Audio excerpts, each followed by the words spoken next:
It's my feel-good breakfast show. Welcome back to your Feel Good show as we count down towards the long weekend. A great opportunity to get some QT in with the family. But for those of us caught in the thick of stress like matric, it's also an opportunity to put the brakes on, take stock and kind of get our minds right for the rest of what promises to be a hectic year. And I've got, well, it looks like 4 massive overachievers on the couch next to me. Athankosi Dioli, who we've met before. Great to catch up with you again. Taryn Isaacs, Muzabil Jabal and Carla Slade. Guys, thank you so much for joining us. I'm going to start with you, my brother. How's it going? You look happy. You don't look completely stressed out. You don't have grey hair yet. How's the year treating you, man? Oh, the year's been awesome, eh? Academically, it's been awesome. And yeah, now it's almost rugby season. I'm looking forward to everything, eh? Oh, look at that. How far we've come from grade 8, hey? Hey, butter wouldn't melt in his mouth, man. Taking into account your pressures at the beginning of the year, those big fears that you had going into what is a bit of an unknown quotient being matric, how are you feeling about the year now? Well, now I know what the pressure's like, I can handle it, and I feel pretty confident about this year. Eh? And now the way the academics have gone in the past term, I feel I can do really well at the end of the year. Good, man. Hold on to that. Keep that momentum going. Taryn, I almost can't see you from the blinding light coming from your badges. Clearly, you've had a fantastic run at school, so I'm going to say that box has been ticked.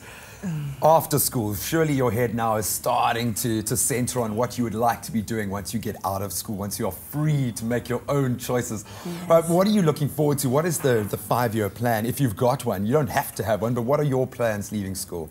I am thinking of going into the science field, possibly chemical engineering, so obviously working hard this year so that I could get into that field. And What prompted that? What excites you about the field? I just have a passion for sciences and maths. I know that sounds a bit dorky, hey man, you'll fit right in here, but I enjoy things where I can work at it, and when I work at it and I get it right, and you know, it's called obsessive compulsive. Yeah, I grew up in a family of that. Oh, look at that matric dance. That is so cool, man. Yeah. Have you all had your matric dance yet? Yes. Not yet. We've had ours. Oh, so nice. You're going to love it. Absolutely love it. But of course, it can't distract you from the job at hand. How's it going for you this year? How are you feeling about your final year at school, Muzabil? Well, after 12 years at school, I think this year is the most exciting. Well, I'm very excited for this year. I have great plans and I'm very ambitious.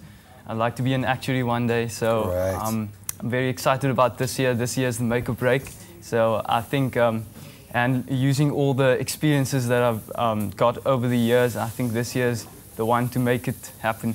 You know, from when I was in, and I'm going to give my age away now, but you know, when we were in school, there wasn't a lot of outcomes-based, they call it now, and not a lot of very practical ways of applying what you're learning at school to your career. Do you feel that you've got that clear path, that you now know exactly what you need to do to become an actuarial scientist? Yeah, I think what SBF and my school has done effectively is they've given us a lot of career counselling. We have a better view of exactly what we're going to expect at university, and I think this has helped us create a firm and clear idea of what we want to do. That's a very cool thing, man. All I'm going to add to that is, you know, things change, so always have an open mind, man. Yeah. But it's amazing that you've got that clear path. You know, people often forget that, you know, when you're at school, everyone thinks that it's free and breezy and that you're just relaxing the whole time, but matric is a lot of stress. Carla, how do you unwind? How do you unplug? Oh, look at that bright little face. Hey? Well, music. I listen to music, any form of music, and I play quite a few instruments. I play violin, play piano, I'm head of orchestra, and play organ and guitar. And yeah, and I even compose my own music, so just anything creative, any creative form. Do you have those outlets at school? The fact that you're heading up the orchestra, that you've got this kind of a social outlet as well, how important is that? Do you feel that you have the creative outlets that you need? I definitely feel that we have lots of different creative outlets at school.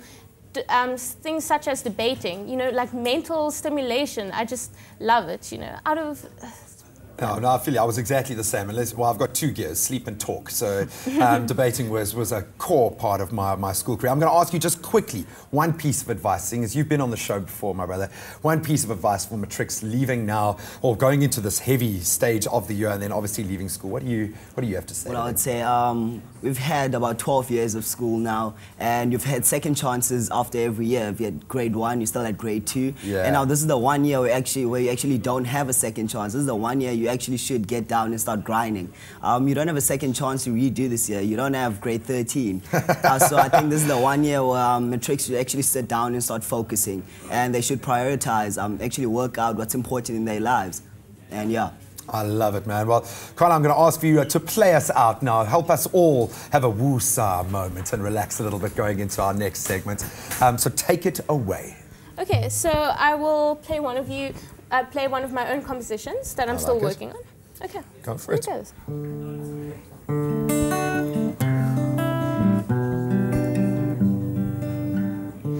You say I love you, and I end up lying, and say I love you too, and say I love you too, and say I love you too, and say I love you too, but it's all just one big lie, and we say it all the time.